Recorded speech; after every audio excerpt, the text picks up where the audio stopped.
Então, abra comigo a Bíblia no livro de Gênesis, no capítulo de número 30, do verso 43 em diante. Gênesis, capítulo 30, perdão, Gênesis 31.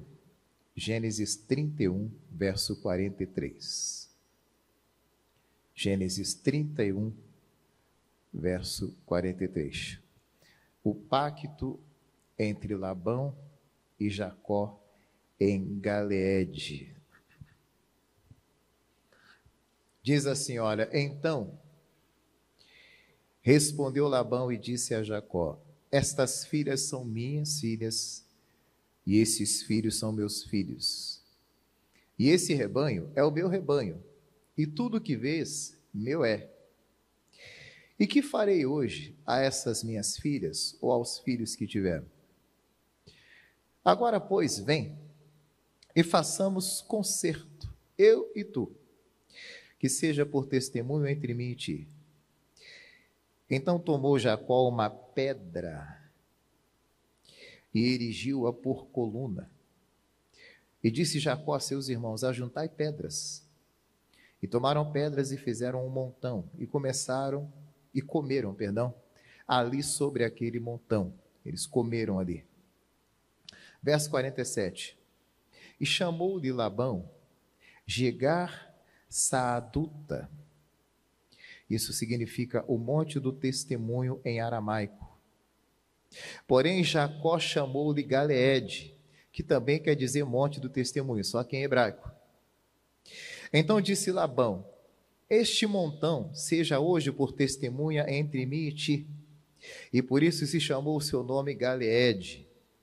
E Mispa, veja que ele dá um outro nome, chama de Mispa também, que quer dizer torre de vigia. Porquanto disse: atente o Senhor entre mim e ti, quando nós estivermos apartados um do outro. Se afligires as minhas filhas, e se tomares mulheres além das minhas filhas, mesmo que ninguém esteja conosco, atenta que Deus é testemunha entre mim e ti. E disse mais Labão a Jacó: eis aqui este mesmo montão, e eis aqui esta coluna que levantei entre mim e ti. Este montão seja testemunha, e esta coluna seja testemunha, de que eu não passarei esse montão para lá, e que tu não passarás esse montão, e essa coluna para cá, para mal. O Deus de Abraão, o Deus de Naor, o Deus de seu pai, julgue entre nós. E jurou Jacó pelo temor de Isaque, seu pai. E sacrificou Jacó um sacrifício na montanha, e convidou seus irmãos para comerem pão, e comeram pão, e passaram a noite na montanha. E levantou-se Labão pela manhã de madrugada, e beijou seus filhos e suas filhas, e abençoou-os. E partiu, e voltou Labão ao seu lugar. Preste atenção para a gente entender então o recado de Deus, meus irmãos. Eu preciso voltar um pouquinho para você entender ainda que a história de Jacó é uma história conhecida. A Bíblia fala que Isaque teve 2 filhos, gêmeos. O que nasceu primeiro chamou-se Esaú e o segundo chamou-se Jacó. E a Bíblia diz que o Esaú cresceu, tornou-se um caçador. Ele era o filho mais velho, ele era o primogênito, ele tinha direito à bênção da primogenitura, tinha direito à imposição das mãos do pai antes do pai morrer, tinha direito a uma parte maior da herança, assumia o controle da família quando o pai morresse. Havia uma série de bênçãos que acompanhavam o filho mais velho. O Esaú tinha esse direito. O Jacó não, porque nasceu depois. Mas o Jacó nasceu já segurando o calcanhar do seu irmão, dizendo: eu vou lutar por essa bênção. Você é o mais velho, você herdou a bênção, mas eu vou lutar por ela. E a Bíblia diz então que crescem os dois. O Esaú tinha o direito da primogenitura. Um dia o Esaú vai caçar, era um caçador, volta do campo com fome. O Jacó tinha feito uma comida gostosa, um guisado de lentilhas. O Esaú pede um pouco daquela comida e o Jacó fala para ele: dá a comida, eu não dou não, mas eu negocio. Posso trocar com você. Você me dá o direito de ser o filho mais velho, eu dou a você a comida. Topa? E o Esaú disse: para que me serve a bênção da primogenitura, se eu estou morrendo de fome aqui agora? Fica com a bênção para você e me dá comida. A Bíblia diz que ali ele desprezou o direito de seu filho mais velho, que era uma bênção dada por Deus, era algo muito grande. Imagina você jogando algo muito precioso fora. Foi o que ele fez. Ele não valorizou. Quando ele acordou, quando a ficha caiu, ele viu a besteira que ele tinha feito, ele decidiu matar o seu irmão. E falou assim: meu irmão me enganou, e eu vou matar o meu irmão.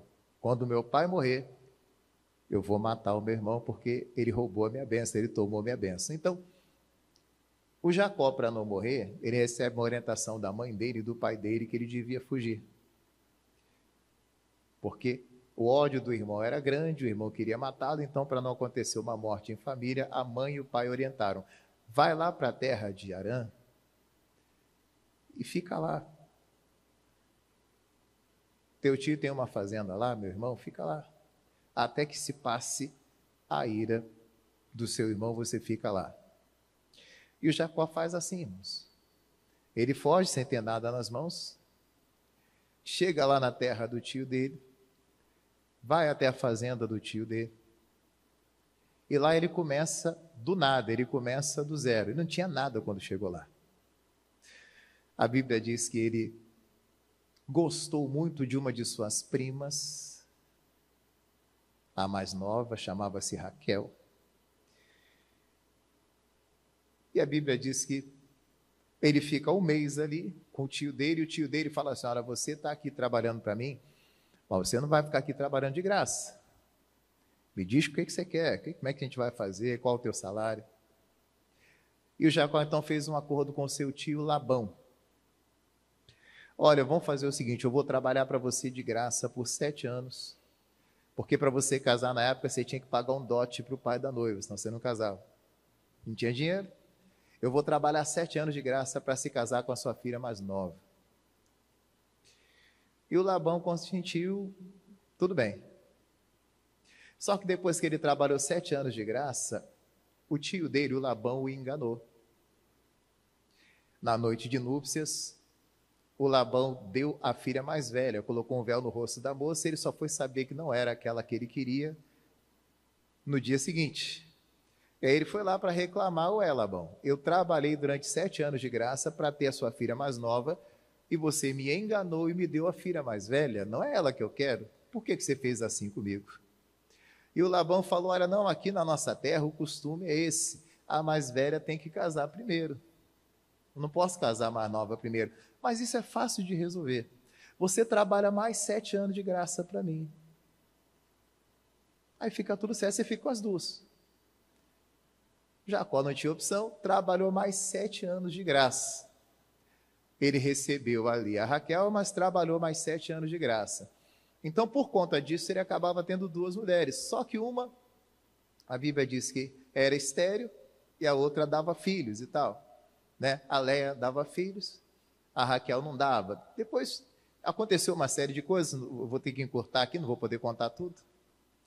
Mas, enfim, o Jacó, ele vai, mesmo ele trabalhando de graça por 14 anos, depois de 14 anos, o Labão fala para ele: agora eu vou lhe pagar um salário e tal. Só que o Labão, ainda assim, o enrolava. Dava rasteira nele. Pensa num patrão enrolão. Além de ser tio, mesmo sendo tio, né? Era enrolão. A Bíblia diz que o Labão mudava o salário dele 10 vezes. Enrolava. Dava rasteira nele. Mas mesmo assim, Deus era com Jacó. E Deus foi prosperando Jacó. E a Bíblia diz, irmãos, que o Jacó cresceu tanto, prosperou tanto. É como se tudo que o Labão tivesse, Deus fosse tirando e dando para o Jacó. 20 anos se passaram. O Jacó estava agora rico. O Jacó estava agora com os seus filhos. Tinha 11, tinha mais um que estava a caminho, estava para nascer. Ele já tinha conquistado tudo ali naquela terra, chegou ali sem nada. E aí Deus vem até o Jacó e fala assim: Jacó, agora eu quero que você volte lá para sua terra. Você fugiu durante 20 anos, agora você vai voltar. Para você se acertar com seu irmão queria te matar, mas você tem que voltar lá. E o Jacó então decide voltar para a terra dele. Deus falou para ele voltar. O problema do Jacó é que o Jacó voltou de qualquer jeito. O Jacó podia se despedido pelo menos. Se você fica 20 anos com alguém, não custa nada você se despedir, é uma obrigação até você se despedir, você não vai sair de qualquer jeito. Tem gente que não vê problema em sair de qualquer jeito. Eu até costumo falar aqui que quando você sai, você tem que sair e deixar a porta o quê? Aberta, se você precisar voltar. Sai de uma empresa, não sai de qualquer jeito. Deixa a porta aberta se você precisar amanhã. Mas as pessoas às vezes saem de qualquer jeito. Eu tenho conhecido que é assim, ele está numa festa, Cristina sabe como é que é. Eu lembro até da festa do meu noivado, não é? Ele fica na festa e tal, mas quando é hora dele sair, ele não avisa para ninguém que está indo embora, ele não se despede não, ele vai saindo de fininho, vai chegando para perto da porta, eu fico de olho nele, eu já conheço, fico de olho nele, vai chegando para perto da porta, quando vê, vai embora, ele se despede não, é sempre assim. O Jacó fez assim, ele não se despediu, pegou suas esposas, que eram duas, é claro que isso aqui era um costume da época, não é para os nossos dias, o homem deve ter uma só esposa, a Bíblia diz, o homem seja marido de uma só mulher. O Jacó tinha duas, é por causa do costume da época lá, que nem eu falei para você, costume do lugar. E a Bíblia diz então que ele pega as suas esposas, ele pega os seus filhos, pega todo o seu gado, ele aproveitou-se que o Labão se ausentou para tosquear as ovelhas dele. E o Jacó falou, é agora que eu vou sair de fininho. Pega tudo o que ele tinha e vai embora. Sem se despedir do seu tio. Só que para piorar o negócio, a Raquel furtou os ídolos do lar que o seu pai tinha. Eram chamados de terafins. Eram imagens que as pessoas tinham em casa. Às vezes não era nem para adorar, mas tinham essas imagens em casa para enfeitar a casa, enfim. Eram ídolos do lar, pequenos ídolos. A Raquel furtou esses ídolos e levou. Quando o Labão chega em casa, ele não vê suas filhas, não vê seus netos. Ele não vê os animais do Jacó, não vê o Jacó e não vê os seus ídolos. Ele fica bravo, fala assim, o Jacó foi embora e nem se despediu de mim depois de 20 anos. Podia ter deixado eu beijar minhas filhas, eu beijar meus netos. Era só falar que ia embora, poxa, eu não ia arrumar problema com ele não. Mas o Jacó ficou tão bravo, mas tão bravo, que ele foi atrás do Jacó até para fazer uma besteira. A distância era uma distância de dias, mas uma hora se acaba alcançando. Mais ou menos 7 dias depois, o Labão o alcançou. Bravo toda a vida. Só que Deus tinha aparecido para o Labão e falou assim, não encosta um dedo no Jacó, não faz mal para ele não. O Labão chega, alcança o Jacó. E os dois vão conversar. Aí o Labão esbraveja. Poxa, Jacó, você não podia ter feito assim não, rapaz. Você é meu genro. Eu te considero como um filho. Como é que você vai embora sem deixar que eu me despeça das minhas filhas? Sem deixar que eu me despeça dos meus netos? Você nem se despediu de mim. Que papelão, rapaz. Isso é feio demais, é? E outra, você roubou os meus ídolos, porque o Jacó não sabia, né, que a Raquel tinha pego os ídolos, ela não falou nada. E o Jacó falou assim, pode revistar aí o que você quiser, se você achar os ídolos com alguém, você pode matar essa pessoa. O Jacó não sabia. E aí o Labão revista tudo, não encontrou os ídolos, porque a Raquel pegou os ídolos, colocou debaixo da sela do camelo, se assentou ali, disse que estava com a regra das mulheres e não podia levantar, e ele então não revistou, não achou. Aí o Jacó foi e brigou com ele, falou, você está me chamando de ladrão? Você procurou aqui e não achou nada, poxa. Trabalhei para você 20 anos, nunca te roubei nada, você está me chamando de ladrão? Que história é essa? É que eu agora quero voltar para a minha terra, pô, tal, e aí os dois ficaram ali conversando, para chegar num acordo. O Labão não queria que ele fosse, mas o Jacó precisava ir. O Jacó sai de qualquer jeito. Mas agora os dois precisavam chegar num acordo, irmão, porque ficou meio arranhado o negócio ali. Aí o Labão fala assim, olha, então nós vamos fazer um acordo aqui. a gente precisa resolver essa questão de modo amigável. Eu vou deixar você ir para a sua terra, eu vou voltar. Mas tem que fazer um acordo aqui bonitinho. Vamos fazer um acordo? Então vamos fazer um acordo. Só que aí é que tá, irmão. Como é que faz um acordo? Como é que era o Jacó? O nome Jacó tem dois significados. Significa Iacob, o nome é Iacob, quer dizer Iacob, né, no original. Que quer dizer ele agarra, porque ele nasceu agarrando o calcanhar do irmão dele. Iacob, no hebraico. Mas significa também enganador. E o Jacó era enganador. Ele enganava. Enganou o próprio pai, ele enganava. Enganou o irmão, ele enganava, sim. Como é que você vai confiar em alguém que é um enganador? Você confiaria no mentiroso? Como é que você vai confiar? Aí você vai dizer, e o Labão? Mas o Labão também era um enganador, e aí? O Labão tinha enganado o Jacó também. Então estava difícil o negócio aqui. Como é que um vai confiar no outro? Se o Jacó falasse assim, eu não posso confiar em você não, porque você me enganou. O Labão ia falar assim, pois é, mas você também enganou teu irmão, enganou teu pai, todo mundo, você é enganador também, e aí? Não, mas pode confiar em mim? Não, mas como é que eu vou confiar em você se você enganou? Dá para um enganador confiar no outro, pessoal? Ficou ruim agora, não ficou? Mas eles precisavam fazer um acordo, porque não podia ficar do jeito que estava.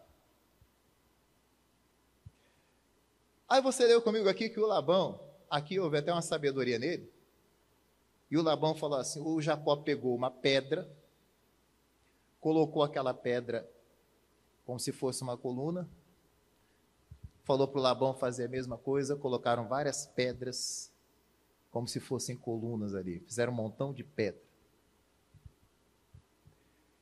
E eles disseram assim, olha, nós não temos uma pessoa para ter testemunha. Se fosse hoje, você fazia o documento, ia no cartório, reconhecia a firma.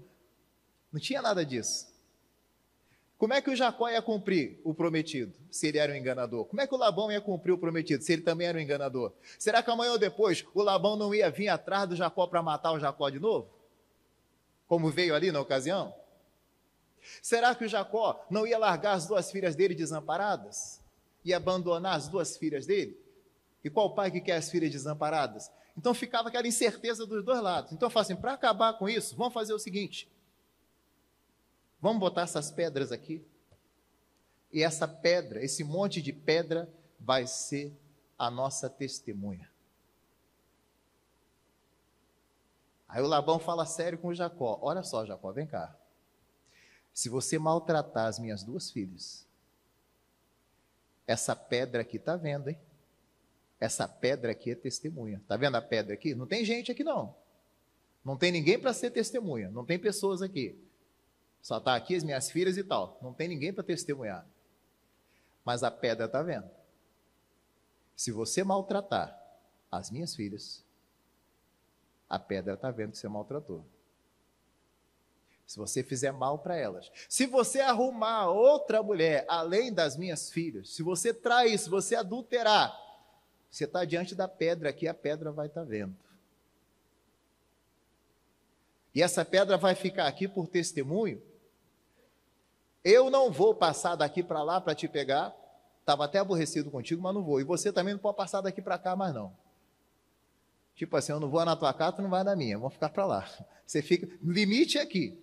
Fica para lá, eu fico para cá. Mas essa pedra aqui é a pedra do testemunho, é o monte do testemunho, é a torre de vigia. Essa pedra vai ficar vigiando. Essa pedra aqui é a pedra do testemunho. Que bonito isso aqui, irmão. Aí tu vai perguntar para mim, pastor, mas uma pedra vê alguma coisa?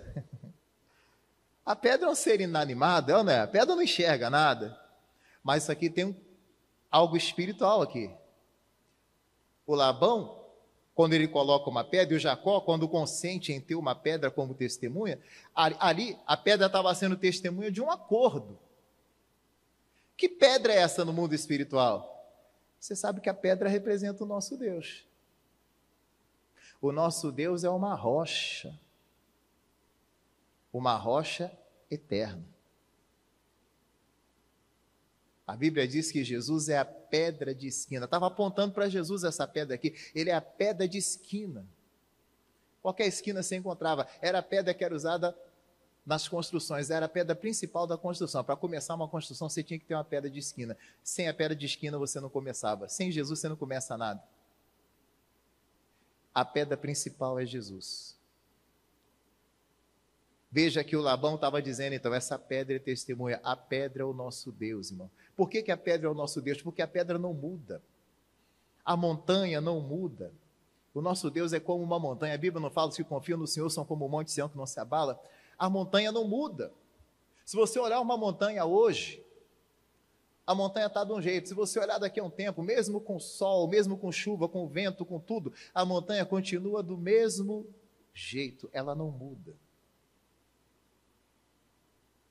Ela permanece igual. A rocha, então, representava o próprio Deus ali. Ou seja, estavam fazendo um acordo na presença da rocha, na presença de Deus. Escute, que todos os acordos que você for fazer nessa vida, a rocha seja a tua testemunha. Que Deus seja a tua testemunha. Deus vai ser como uma torre de vigia, Deus vai estar vigiando. Veja que o Labão estava dizendo o seguinte: amanhã ou depois, Jacó, eu não vou estar contigo para saber se tu traiu minhas filhas. Mas se tu trair, saiba que a rocha está te vendo. E veja que o Labão faz esse acordo e o Labão vai embora tranquilo.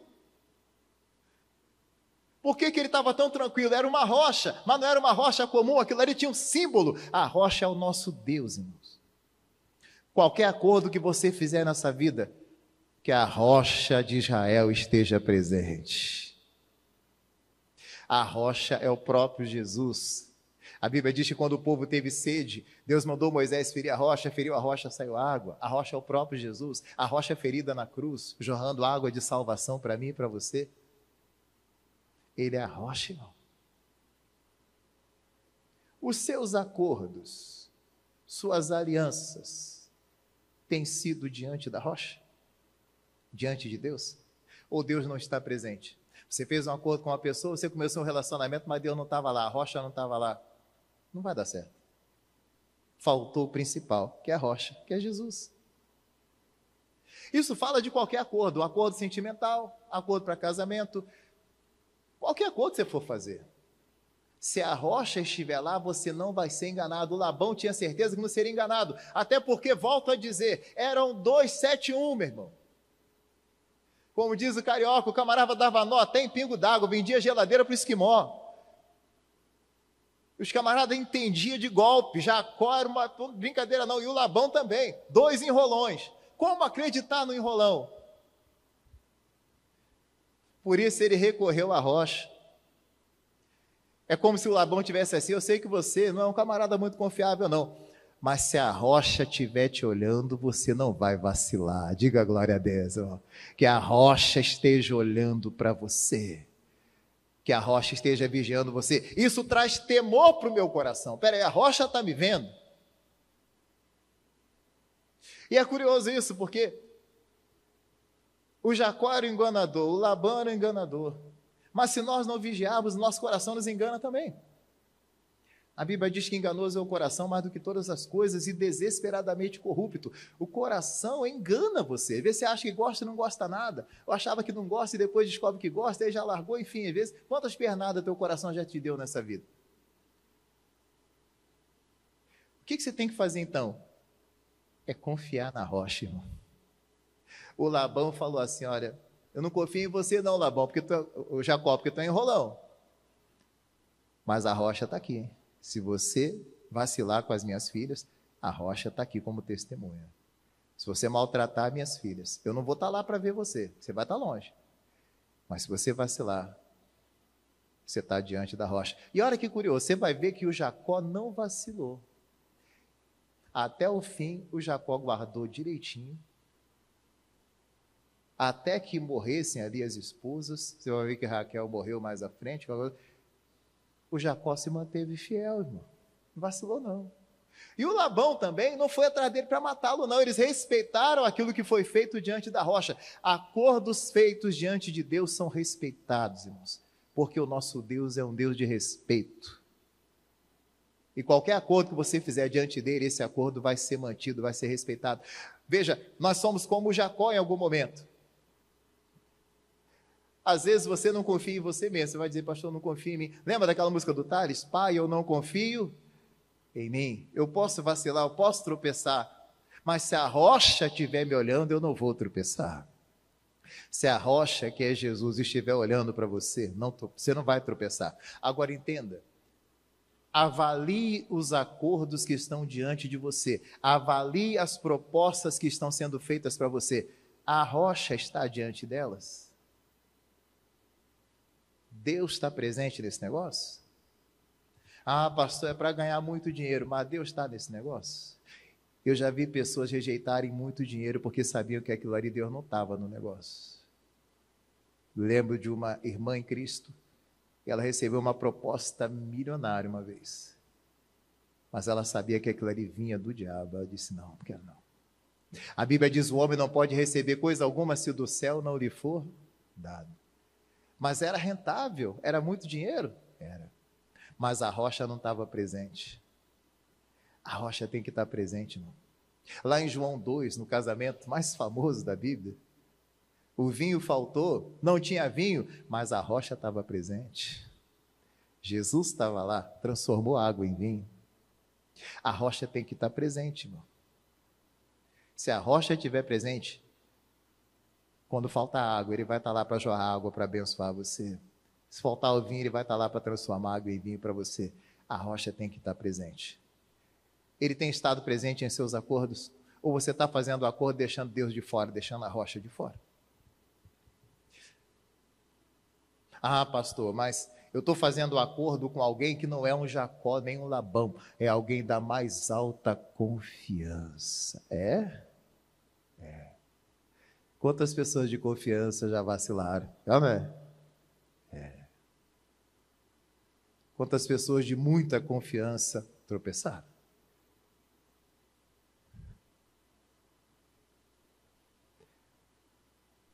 O Labão colocou a rocha, o Jacó consentiu com a rocha, e os dois respeitaram o acordo. Diga a glória a Deus, irmão. Que os seus acordos sejam feitos na presença de Deus. Você vai casar, que você case na presença da rocha. Eu casei na presença da rocha. Tinha uma igreja ali reunida, tinha um pastor fazendo o meu casamento, tinha uma mulher do meu lado, a mulher da minha vida, mas a rocha estava lá. E nós fizemos um acordo diante da... Olha como é que isso é sério. Fizemos um acordo diante da rocha. Fomos diante do juiz e fizemos um acordo diante da rocha. Na alegria, na tristeza, na saúde, na doença, você percebe, a rocha estava lá. Inclusive, a Bíblia diz em Malaquias que Deus foi testemunha da tua união com a mulher da tua mocidade. Quando você assinou no teu casamento, quando alguém assinou, padrinho teu assinou, a rocha estava lá assinando, hein? A rocha viu você casar. Você fez diante dos homens, mas a rocha estava vendo. A rocha está vigiando você. Isso traz um temor para nós. A rocha está vendo você. Fala assim para o seu irmão, não vacila porque a rocha está te vendo, hein? Fala para ele aí, vacila não. Mas minha mulher não está me vendo. Mas meu esposo não está me vendo. Mas meu pastor não está me vendo. Meu pai não está me vendo. O pai dela não está aqui, a mãe dela não está aqui. Mas a rocha está em todos os lugares. Da rocha você não pode correr. Que haja temor no seu coração. Esses dias eu estava pregando na rádio, dei até um pedacinho dessa mensagem na televisão, que quando o Moisés, ele fica um tempo sendo criado por sua mãe, desde criança, depois ele vai e ele fica no Egito um tempo. Aí quando ele sai, veja, ele tinha sangue hebreu, mas ele também era egípcio, porque por dentro, nas veias dele, corria sangue hebreu. Mas ele ficou um tempo no palácio de Faraó e ele conhecia tudo também do Egito. Aí ele sai e vê uma briga acontecendo.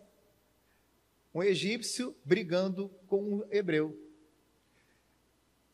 E o egípcio estava vencendo o hebreu, matando o hebreu. Ele pensou, e agora? Eu fico do lado de quem? Eu devo entrar nessa briga? Como é que eu faço? Aí a Bíblia diz que ele olhou para um lado, olhou para o outro, e como ninguém estava vendo, ele foi lá e matou o egípcio e escondeu o corpo do camarada na areia. Ninguém estava vendo. No dia seguinte, foi descoberto o que ele tinha feito e ele teve que fugir. É como se ele empurrasse a sujeira por debaixo do tapete. Já viu essa expressão, quando a pessoa esconde algo? Ah, ninguém está vendo. Ele olhou para a direita, olhou para a esquerda, ninguém está vendo. O erro do Moisés foi que ele olhou para a direita, olhou para a esquerda, mas não olhou para onde? Para cima. Porque se ele olhasse para cima, seria diferente. Nosso problema é que a gente olha para a direita e para a esquerda, e às vezes, como ninguém está vendo, a gente erra. Ninguém viu? Ninguém me viu. A melhor definição de caráter que eu já ouvi até hoje é: caráter é aquilo que você é quando ninguém te vê. Essa para mim é melhor. Caráter é o que você é quando ninguém está vendo você. Ninguém está te vendo. Você olha para a direita, olha para a esquerda, não tem ninguém. Ah, ninguém está vendo? Lá no Rio de Janeiro a gente fala que quando o gato sai de casa, os ratos fazem a festa, sobe na mesa. Né? Ninguém está vendo.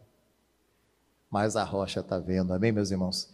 Essa palavra é para trazer o temor para o nosso coração, que nós não escondemos nada do Senhor. Que cada um dos seus acordos, cada uma das alianças que você fizer nessa vida, a rocha esteja presente. Que Deus esteja presente nelas. Não faça acordo se Deus não estiver lá. Deus é a garantia de bons acordos. Deus é a garantia de excelentes alianças. Deus é a garantia de excelentes casamentos. Deus é a garantia de uma vida sentimental extraordinária, de um namoro extraordinário.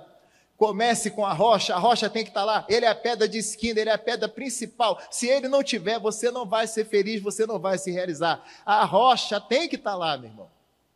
Até o Labão, que era um enganador, entendeu. Ali ele alcançou pelo Espírito. Ali era uma rocha física, mas nós sabemos que aquela rocha é o próprio Deus. Que cada acordo que você fizer nessa vida, Deus esteja presente nele, em nome de Jesus. Você vai ter bons acordos nessa vida. Isso tanto na vida sentimental, quanto em qualquer outro acordo. Que Deus esteja lá, em nome de Jesus de Nazaré. Não faça se Deus não estiver. Rejeite acordos que Deus não está, irmãos. Tem muita gente rica, tem muita gente hoje famosa, muita gente que tem muitas coisas, mas foram acordos que não foram feitos com Deus. Eu quero aquilo que vem de Deus. Se não for dele, eu não quero. Tem muita gente, talvez está no relacionamento hoje, mas não foi Deus que deu. Talvez foi o inimigo que deu. Não, eu quero uma aliança feita com Deus. Eu quero que a rocha esteja lá, em nome de Jesus de Nazaré. O diabo também prende pessoas. Deus une, o diabo prende, o diabo amarra. Você vai ver pessoas amarradas por aí. Presas no relacionamento por causa de feitiço, por causa de tanta coisa. Deus não. Deus, ele une. E aquilo que a rocha une, ninguém consegue separar. Diga glória a Deus, irmão. Ambos os acordos foram respeitados. O Labão nunca mais teve problema com Jacó. O Jacó nunca mais teve problema com o Labão. A rocha estava lá. Se um dia o Labão pensasse assim, eu vou lá atrás daquele sem vergonha do Jacó, ele ia chegar na rocha, a rocha está aqui, eu não posso.